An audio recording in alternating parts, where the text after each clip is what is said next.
दोस्तों इस वीडियो में मैं बात करूंगा कि क्यों F-16 जो है मेक इन इंडिया के तहत सबसे बेस्ट ऑप्शन है। तो जैसा आप जानते होंगे कि हम जो है एक सिंगल इंजन फाइटर प्लेन खरीदने वाले हैं, जिसमें स्वीडन का ग्रिपिन और अमेरिका का F-16 जो है सबसे आगे चल रहा है।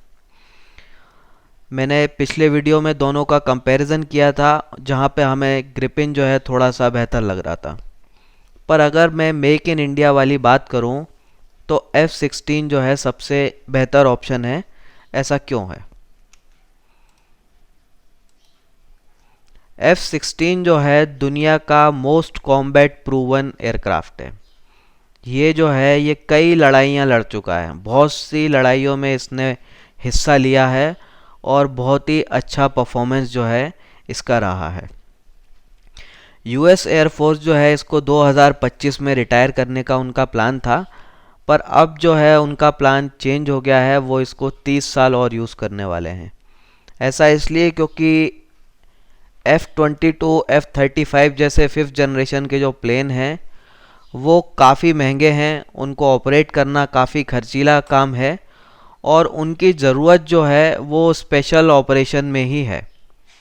बाकी सिंपल ऑपरेशन है वो आप इस तरह के प्लेन से भी करवा सकते हैं। और अभी जो है ये कई ऑपरेशन कर सकते हैं, इसलिए जो है F-22 हो, F-35 हो, इस तरह के और प्लेन्स जो है वो ज़्यादा नहीं खरीद रहा है अमेरिका। उनका जो पहले एस्टिमेट था उसको कट कर दिया है। तो ये प्लेन जो है अमेरिका की एयरफोर्स में अभी 30 साल और रहने वाला है।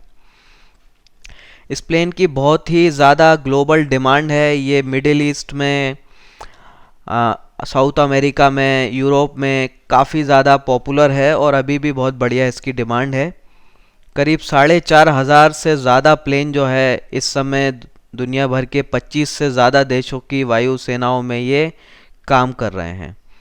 तो 25 से ज़्यादा देश जो है इस पर भरोसा करते हैं और उनकी एयरफोर्स का ये बैकबोन फाइटर है, बैकबोन फाइटर। तो ये प्लेन काफ़ी लंबे समय तक चलने वाला है, आने वाले 20-30 साल तक। ऐसा इसलिए क्योंकि कई ऐसे देश हैं जिनका किसी दूसरे देश से कोई बड़ा पंगा नहीं है, या पंगा है भी तो उनका जिससे पंगा है वो बहुत बड़ा नहीं है। अब कई ऐसे देश हैं जैसे बहरीन है, बेल्जियम है, डेनमार्क है, ग्रीस, इंडोनेशिया, नीदरलैंड, नॉर्वे। ऐसे कई देश हैं जिनका किसी देश से कोई बड़ा झगड़ा नहीं है और उनका जिससे झगड़ा है वो ज़्यादा ताकतवर भी नहीं है। तो ऐसे देशों को F-22, F-35 या दूसरा फिफ्थ सिक्स जनरेशन के फाइटर प्लेन की इनको ज़रूरत है ही नहीं। अब ज़रूरत नहीं है तो ये ऐसे महंगे प्लेन खरीदेंगे भी नहीं, खरीदेंगे तो बहुत कम क्वांटिटी में। तो जो मेंटेन करने वाले हैं ये अपनी एयरफोर्स में वो फोर्थ या 4.5 जनरेशन के फाइटर प्लेन ही, और जिनमें F-16 जो है सबसे आगे है। और जो कई देशों के नाम जो मैंने लिए हैं, तो लगभग 25 से ज़्यादा देश हैं जो इसको यूज़ कर रहे हैं। उनमें से कम 22 से ज़्यादा देशों का ये जो है F-16 बैकबोन फाइटर प्लेन है, इनका फ्रंट लाइन फाइटर प्लेन है। और वो सारे देश जो है इसको कंटिन्यू करेंगे क्योंकि उनको फिफ्थ जनरेशन या दूसरे महंगे प्लेन की ज़रूरत ही नहीं है। तो बहुत बड़ा एक्सपोर्ट पोटेंशियल जो है इस फाइटर प्लेन का है। और लॉकहीड मार्टिन ने पूरी की पूरी प्रोडक्शन लाइन इस प्लेन की भारत में शिफ्ट करने का ऑफ़र दिया है। यानी कि ये प्लेन सिर्फ हमारे यहाँ ही बनेगा, हम ही इसको एक्सपोर्ट करेंगे, इसको बनाएंगे।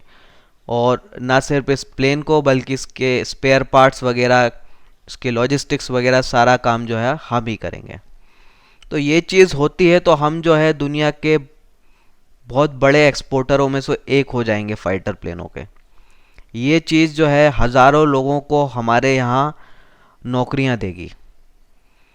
तो न सिर्फ नौकरी मिलेगी बल्कि हमारी अर्थव्यवस्था को और मजबूती भी देगी, हमारे प्राइवेट इंडस्ट्री को और डेवलप करेगी और फ्यूचर में बहुत सारे कोलैबोरेशन के रास्ते खुल जाएंगे। तो इस प्लेन को मेक इन इंडिया में सेलेक्ट करने के बहुत सारे फ़ायदे हैं।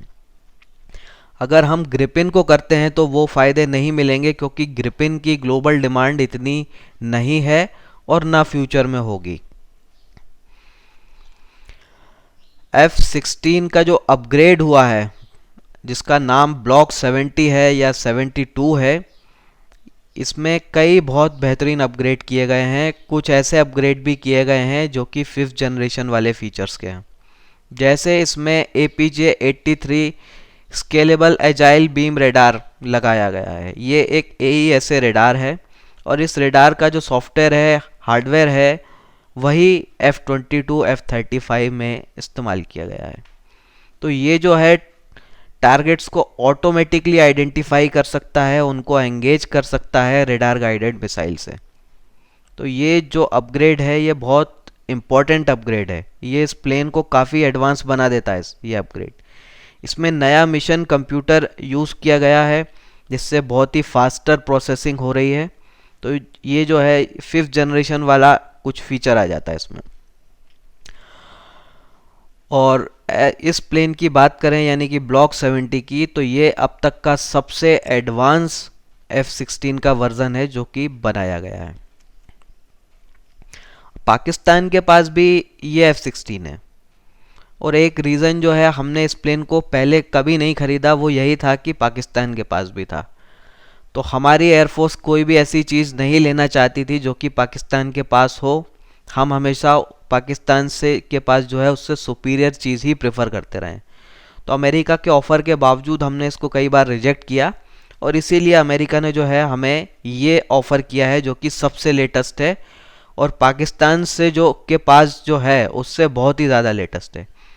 पाकिस्तान के पास है F-16A जिसमें आ जाता है ब्लॉक 10, ब्लॉक 15, ब्लॉक 20। तो हर अपग्रेड के बाद जो है इसका नाम जो है वो बढ़ता जाता है। जैसे ब्लॉक 10 है उसका अपग्रेड होता है तो ब्लॉक 15 बन जाता है, ब्लॉक 20। तो कुछ प्लेन्स जो है पाकिस्तान ने अपग्रेड किए हैं पर 1999 की न्यूक्लियर टेस्ट के बाद जो है वो कोई अपग्रेड कर नहीं पाया है, फाइनेंशियल रीज़न से भी और कई और रीज़न से भी। और जो है उसके पास वो एक्चुअल में 1985 के बने हुए हैं और हमारे पास जो आएगा वो 2015 के बाद का बना हुआ। तो काफ़ी बड़ा एक जनरेशन गैप है। तो हमारे पास जो आएगा वो पाकिस्तान के मुकाबले जो है बहुत ही ज़्यादा सुपीरियर होगा। और जब इस प्लेन की प्रोडक्शन लाइन हमारे यहाँ शिफ्ट हो जाएगी तो पाकिस्तान को ना तो ये फ्यूचर में प्लेन मिल पाएगा ना ही इसके पार्ट्स मिल पाएंगे। और ये जो प्लेन है ये पाकिस्तान का बैकबोन फाइटर प्लेन है, फ्रंट लाइन फाइटर प्लेन है। और अगर इसमें प्रॉब्लम आती है तो ये पाकिस्तान की एयरफोर्स को भारी डैमेज करेगा। पाकिस्तान जो है अब काफ़ी हद तक चाइनीज़ प्लेन पर डिपेंड हो रहा है और वो भी ऐसे चाइनीज़ प्लेन को जिसको चाइना खुद नहीं यूज़ करता। एक तरह से खिलौने टाइप के जो कबाड़ प्लेन है वो उनको दे रहा है पाकिस्तान को। तो ये अगर F-16 जो है चला जाता है तो पाकिस्तान को बहुत बड़ी प्रॉब्लम हो जाएगी।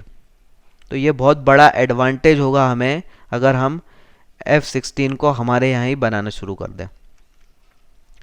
अब इस चीज़ में कुछ परेशानियाँ आ रही हैं।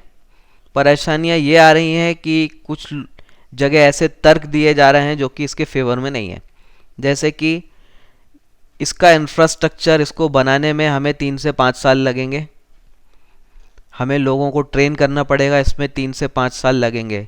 शायद ये चीज़ उतनी सही नहीं हो क्योंकि HAL के पास काफ़ी अच्छा इंफ्रास्ट्रक्चर है जिसको वो यूज़ नहीं कर रहे हैं। तो काफ़ी चीज़ जो है हम वहीं से कर सकते हैं। तो 3 से 5 साल शायद ना लगें। दूसरी बात की जा रही है कि उस समय तक हम जो है F-16 तेजस को जो है F-16 के बराबर बना सकते हैं। तो ये शायद नहीं होगा और F-16 जो है वो तेजस के एक्सपोर्ट पोटेंशियल को कम कर देगा। ऐसी चीज़ें कुछ तर्क दिए जा रहे हैं पर ये सही नहीं है और इस तरह के तर्क वो लोग दे रहे हैं जो कि चाहते नहीं हैं कि DRDO HAL का कोई कॉम्पिटिटर खड़ा हो। कंपटीशन जो है वो अच्छा होता है, बुरा नहीं होता। कंपटीशन आपको मजबूर करता है कि आप अच्छा काम करो, आप अच्छा काम नहीं करोगे तो आप बाहर हो जाओगे।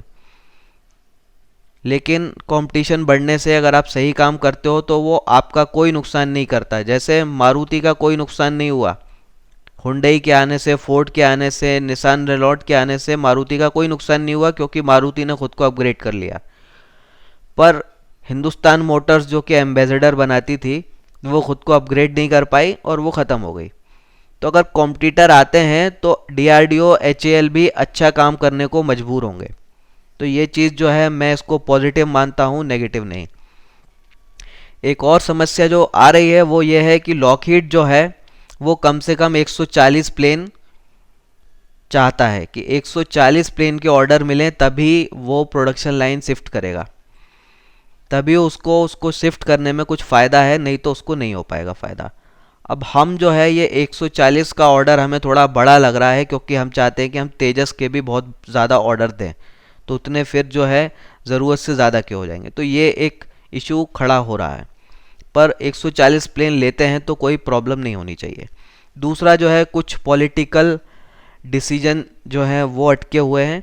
तो भारत जो है वो चाहता है कि जब प्रोडक्शन लाइन यहाँ शिफ्ट हो तो भारत जिस देश को नहीं चाहता है कि उसको ना दिया जाए उसको ना दिया जाए, इस तरह का कानूनी एश्योरेंस चाहता है। तो उस चीज़ पर भी थोड़ी पेचीदगी अभी चल रही है। तो ये चीज़ें जो है उम्मीद है कि कुछ समय में जो है सॉल्व हो जाएंगी और फाइनली जो है हम इस प्लेन को सेलेक्ट करेंगे। तो उम्मीद है ये डिस्कशन आपको अच्छा लगा होगा, आपको समझ में आया होगा कि क्यों F-16 जो है सबसे बेहतर ऑप्शन है मेक इन इंडिया के तहत। वीडियो आपको अच्छा लगा है तो लाइक कीजिए और चैनल को सब्सक्राइब कीजिए ताकि आपको आने वाले वीडियोस के नोटिफिकेशन मिलते रहें। आपने इतना समय दिया उसके लिए बहुत बहुत धन्यवाद। Thank you. जय हिंद।